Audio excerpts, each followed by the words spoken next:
All right, so as mentioned in my last video, I think it's time we start looking to the future. We're getting some exciting new sets and archetypes and cards, and it's gonna switch things up a bit, at least hopefully, from this insane Tier 0 format. Not to mention Nat season is in a couple months' time.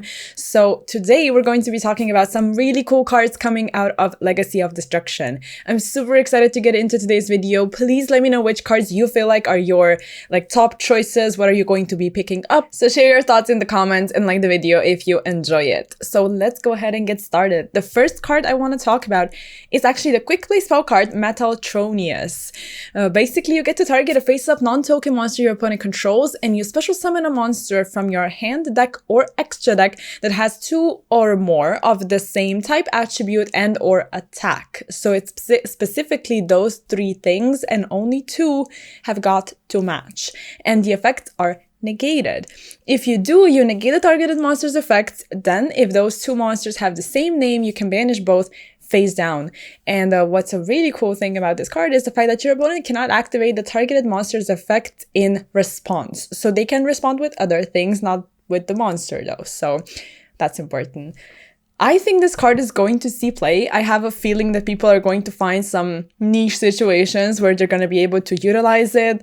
But there is the downside of your monster having its effects negated. So, it's not like you can target an opponent monster's like Ash or something that's like activating, and then you summon your own negated, and then in the new chain you would be like, Ash effect on summon. So it does not work that way, unfortunately.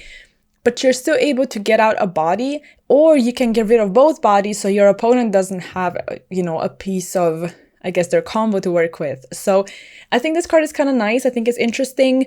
It might be a secret rare, but we'll see if it's actually really sought after. I'm really, really interested to see that, because in its core, it's a negation effect, but it does have all of these, things that you got to check off the list, like type, attribute, etc. So I think it's interesting. Let's move on to the next spell card, also a quick play spell card, which I really like that they're doing that, just giving us more quick play spells. I like Forbidden Chalice, for example, and stuff like that. So I just think it's cool that they're giving us those kinds of cards. So let's look at Blink Out, which, no pun intended, of course, on their part. Target 1 Link monster on the field, return it to the extra deck, then you can special summon one of the materials used for its Link summon from your graveyard. So immediately we're looking at 2 things. It's a way of dealing with your opponent's monsters, and it's a way for you to dodge some kind of effect that would affect your Link monster. Because, it's pretty much defusion for Links. That's all there is. If they want to negate your Link, or destroy your Link, or do whatever with it, you can just kind of tag out and summon one of the materials, which is nice. And again, if they're trying to negate it, you can just dodge that so your effect still goes through. But what you can also do is deal with your opponent's monster. So just imagine, right? You draw this card and you're like, okay, target Apollousa. If they don't have a hard negate, it's literally a way for you to deal with that annoying 3 to 4 negate monster that you probably wouldn't be able to deal with otherwise, unless you Dark Hold it or something. But yeah, I think it's cool because you don't need to special a material, and because it's optional, it doesn't have to be your monster. So I think that's awesome. I actually think Blink Out is a really cool card. Let's move on to Tempai Dragon. Now, for this, I didn't choose just one card. It's an entire archetype. For that, go check out my last video where I go in depth and we actually read all the cards and talk about what the archetype does. But to keep things brief, it is really good. It is literally an archetype playing an insane amount of non-engine that lets you go second, use all your non-engine, stop your opponent in their tracks, and OTK. It just has really cool ways of synchro summoning because you actually do it in the battle phase. You have 1 tuner and then the rest are non-tuners, and all of them have this ability of synchro summoning during the battle phase. And then the synchro monsters have additional effects. You get to double the attack multiple times, make one of the old synchros we have, which is the Trident Dragon, that's really cool. Actually, it's an archetype just made for that card, essentially. And yeah, I think it's gonna be an actual threat, at least judging by the OCG. So yeah, I would be on the lookout for some Tenpai Dragon cards to get a core, maybe. At least I think I'll be getting a core. Now let's talk about Infernal Grave Squirmer. We also covered this in my last video, just talking about, cool archetypes receiving support and being better in the new meta. And among those, it's going to be the Yubel archetype, which the Infernal Grave Squirmer just works so well. Essentially, it is a 0/0, so 0 attack, 0 defense fiend, meaning it can be accessed through some of the in-archetype cards.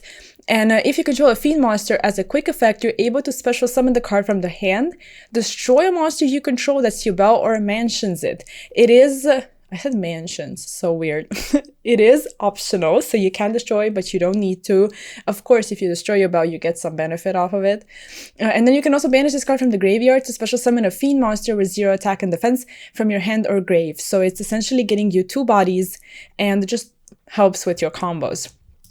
Alongside that, we're also getting a field spell for Yubel, which says that when this card is activated, you can take 1 fiend monster, 0 attack and defense from your deck. You either add it to your hand or you destroy it. So access to Infernal Grave Squirmer and other things, among which is Yubel, of course. And once per turn, if a face-up Yubel monster you control leaves the field by card effect, except during the damage step, you can add a Yubel monster from your deck, grave, or banishment that's a level higher or lower than one of the monsters that left the field, and then you can special summon it, ignoring the summoning conditions, which is really cool. Those 2 cards just prove that Yubel is going to be an actual threat, at least in my humble opinion. So yeah, let's move on to another Nightmare card that has nothing to do with the Yubel archetype. It's Nightmare Apprentice, and yeah, I think this card is going to solve a lot of issues for Chimera. Basically, it's an illusion monster, level 6, it's a dark, and it can be special summoned from your hand by discarding 1 card. So free special summon on top of having a good on-summon effect. If it's normal or special summon, you can add an illusion monster from your deck to your hand, except itself. And if this card battles a monster, neither can be destroyed by that battle, which just goes for every illusion. But I think it's so important. Again, it is so important for Chimera to have some kind of play past that opening play that usually gets like impermed or ash and then you pass pretty much. Again, I always get hate for, kind of throwing shade at Chimera, but it's just not an archetype, at least in my opinion, that can play through a lot of things. And with Nightmare Apprentice and cards like these, I think that's going to solve a lot of issues. And, that's honestly awesome. Chimera is a cool archetype. It's just that it's a little fragile pretty much when it comes to disruption. So hopefully Nightmare Apprentice helps with those issues. Then we have the Abyss of the Original Sin. Now this is it's a really cool card. It's also an illusion, level 7. And if a Sinful Spoils card is in either grave, you can special summon this card from your hand. So of course you can use it in your deck that uses Sinful Spoils cards. Or if you go up against that deck, because you're going to be doing that a lot, at least if the ban list, doesn't hit anything, or if we don't get it, you're going to be playing against a lot of decks that utilize Sinful Spoils. So you're going to be able to special summon the card from the hand, which you can only do once per turn, and your opponent cannot activate spell trap cards that were not set, which is really important because it literally forces them to set, well, traps have to be set anyway, that doesn't matter, but quick play spell cards. And that's really, really important because it just prevents you from utilizing them on the first turn, which changes a lot. If either player sets a spell trap to the field while this monster is on the field, except during the damage step, you can target 1 card you control and 1 card your opponent controls and destroy them. So even if they're trying to go around your anti-spell type effect, or anti-trap as well, I guess, and then you can pop what they said. So I just think it's such an unfair card, actually, because it's yeah, you gotta set everything, but I'm gonna pop it, so it doesn't really matter that she said it. I don't know, I think it's a cool card. We'll see if it sees play, but to me, it does seem kind of good. So let's move on. We have a couple of Centurion cards to talk about. So I have listened to you guys. I have read your comments because I asked you to let me know at what ratios you're going to be playing Centurion cards, what the support actually does for the archetype, because I don't play Centurion, and the support does seem good to me. I just wasn't aware, and now I am, so I can relay the information to you guys watching this video. So pretty much, the new effect monster that's in the main deck, supposedly, it's supposed to be played at 1, just like Emeth, because it's not exactly a starter like Primera and stuff like that, but it's still good. You can send a face-up Centurion card you control to the grave to special summon it, and then if the card is sent through the grave as synchro material, you can add it to the hand. And of course, if it's a continuous trap, you can special summon it, like most of them, and you can also decrease its level by 4. So it's not Trudea that ups the level, but pretty much it's the other way around. And yeah, supposedly it's going to be played at 1. And then there's also the new Centurion Synchro, which is really cool. And people say that it's important that it is a dark because of the attribute. You can do a lot of things with, you know, cards like Duality and Shadow's Light and stuff like that. And of course, it's a new Centurion Synchro, so you're not forced to go into Legazia every single time. Also meaning that you can play Prosperity now because you wouldn't draw with Legazia if you're making this. Face-up cards in your spell and trap zone cannot be destroyed by card effects, and then if the card is special summon, you can add 1 Centurion card from your deck to your hand, which is really nice. And during the end phase, it has a Legazia type effect, so you can place 1 non-synchro to the spell and trap zone as a continuous trap. It's also from the Banishment. Also, I keep saying it, but the Banishment is like such a funny word to me. A really interesting way to describe the banish pile. So Wake Up Centurion is a new quick play spell card that people say it's going to be played at like 2 or 3, whatever you want. If a face-up monster card is in your spell and trap zone, declare a level of 4 to 8 and special summon a token, Centurion of course, Pyro, Dark, Attack 0, Defense 0, with the level, but it cannot be used as fusion or link material. Of course, it's going to be used for a synchro. During your main phase, you can banish this card from your graveyard, send 1 Centurion card from your deck to the grave. So that's also really good because you get to access your combo pieces. So yes, Centurion seems like it's going to be a really good deck actually. So I'm interested to see what happens with it. Then we get to Voiceless Voice.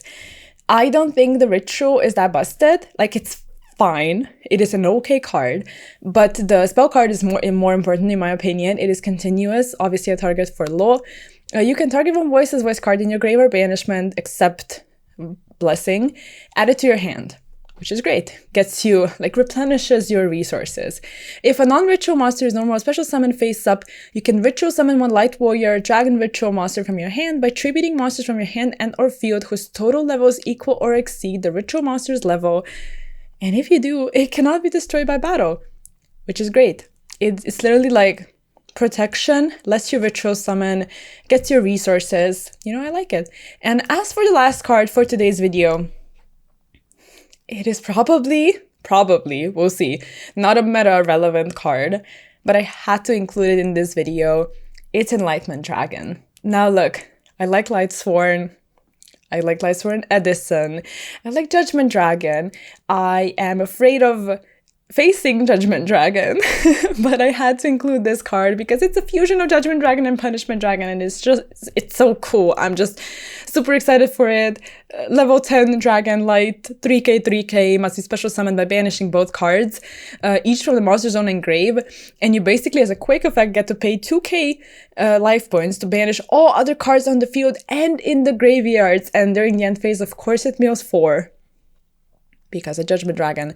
If this card is in Soldier's possession is destroyed by an opponent's card, you can add 1 each of your banished Judgment and Punishment Dragon to the hand, and you special summon both, ignoring summoning conditions.